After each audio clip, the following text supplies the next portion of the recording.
Kita ke sorotan berikutnya, Saudara. Komisi Yudisial memberhentikan 3 hakim Pengadilan Negeri Surabaya yang memutus bebas terdakwa kasus pembunuhan Gregorius Ronald Tanur.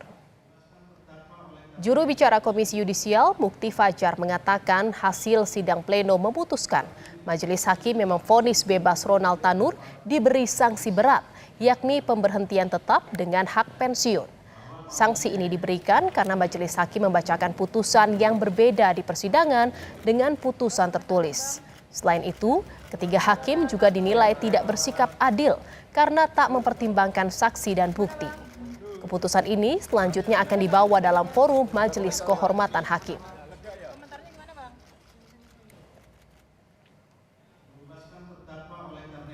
Apa yang disampaikan majelis, apa yang dibacakan majelis itu berbeda dengan apa yang tertulis di dalam salinan putusan.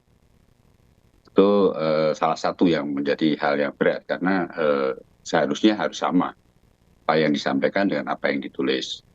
Yang kedua ya berkaitan dengan standar KPPH, misalnya sikap adil dan misalnya tidak mempertimbangkan saksi dan bukti yang ada ketika dibacakan, tetapi kemudian itu ada muncul di dalam salinan putusan.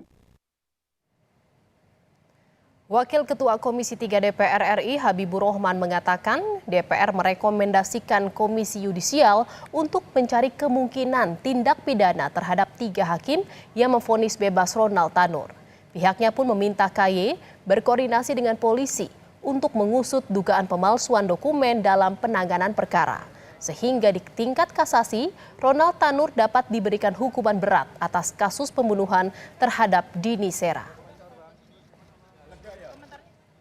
Merekomendasikan kepada KY untuk mencari kemungkinan dilakukan tindak pidana dalam perkara ini dan mengusutnya, lalu berkoordinasi dengan Kepolisian Negara Republik Indonesia, termasuk apa yang menjadi motif latar belakang terjadinya dugaan pemalsuan dokumen tersebut.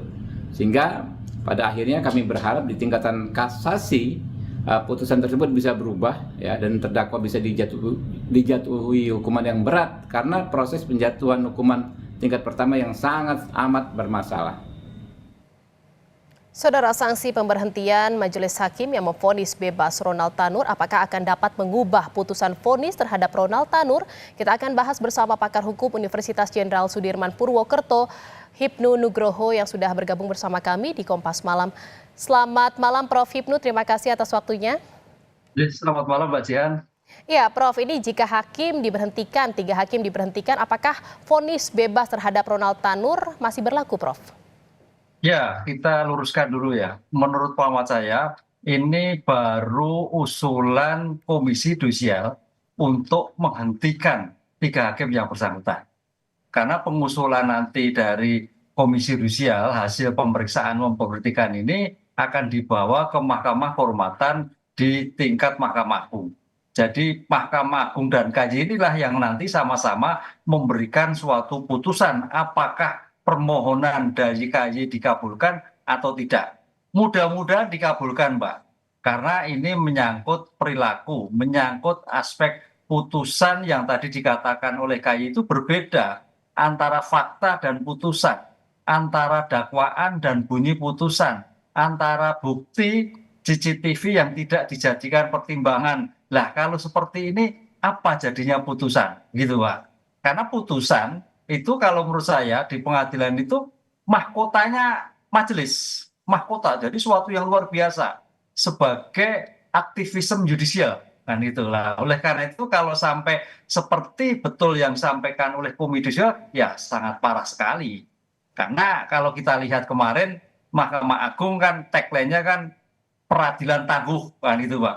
Peradilan tangguh menuju Indonesia Emas. Lah kalau ini nggak tangguh. Dengan bukti pelanggaran berat ini, Prof, kira-kira akan dikabulkan atau tidak untuk usulan memberhentikan 3 hakim ini? Ya, kalau dasar pertimbangan yang disampaikan itu betul, ya pertanyaan gini Mbak, ini ada perdebatan, apakah ini menyangkut perilaku ataukah menyangkut putusan? Sedangkan KY itu adalah menyangkut perilaku. Sedangkan bunyi putusan adalah substansi, itu adalah upaya hukum.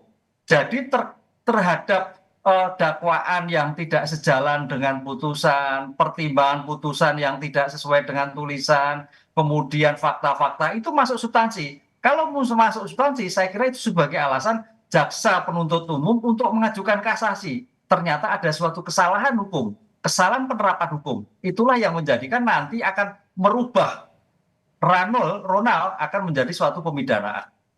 Jadi ini ada potensi juga, ada tindak pidana yang dilakukan oleh ketiga hakim ini dalam penanganan perkara ini, Prof.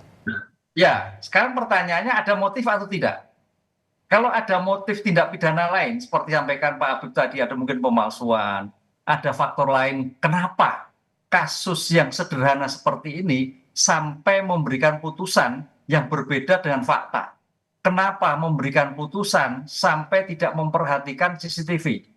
Kenapa memberikan putusan tidak sesuai dengan dakwaan yang bukan? Saya kira mungkin ada motif. Lah, kalau itu ditemukan, saya kira KJ bisa memberikan support penuh bahwa ini ada suatu pelanggaran tersendiri terhadap putusan yang dijatuhkan dalam kasus yang bersangkutan.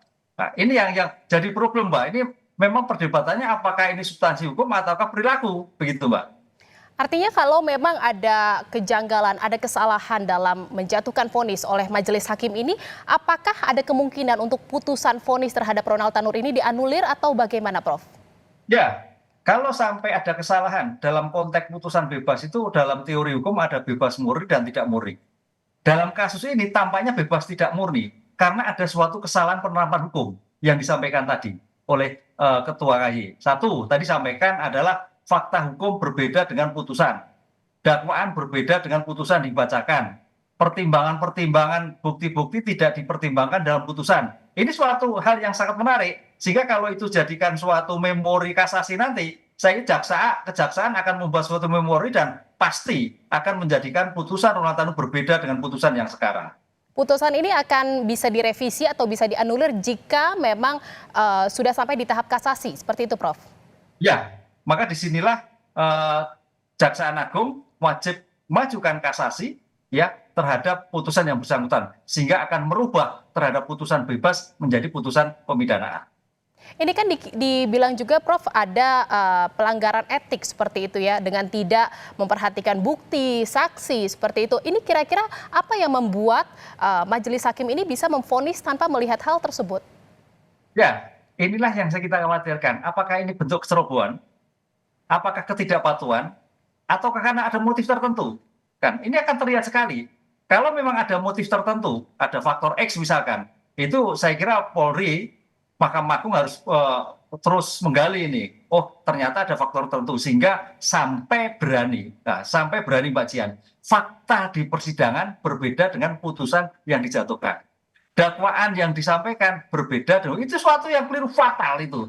Jadi suatu kesesatan, sesat terhadap putusan, bukan sesat peradilannya, sesat putusannya. Ini yang kita khawatirkan. Makanya kalau kita sampaikan dengan kemarin ulang tahun Mahkamah Agung sebagai peradilan tangguh, ini saya kira bukan tangguh ini, roboh ini. Oleh karena itu mudah-mudahan di kasus ini Mahkamah Agung mengambil tindakan terhadap ketiga hakim yang bersangkutan. Artinya bukan hanya menjatuhkan sanksi kepada 3 hakim, tetapi juga kasasi ini juga harus berjalan untuk bisa mengubah atau menganulir, mengrevisi dari putusan vonis terhadap Ronald Tanur. Seperti itu, Prof?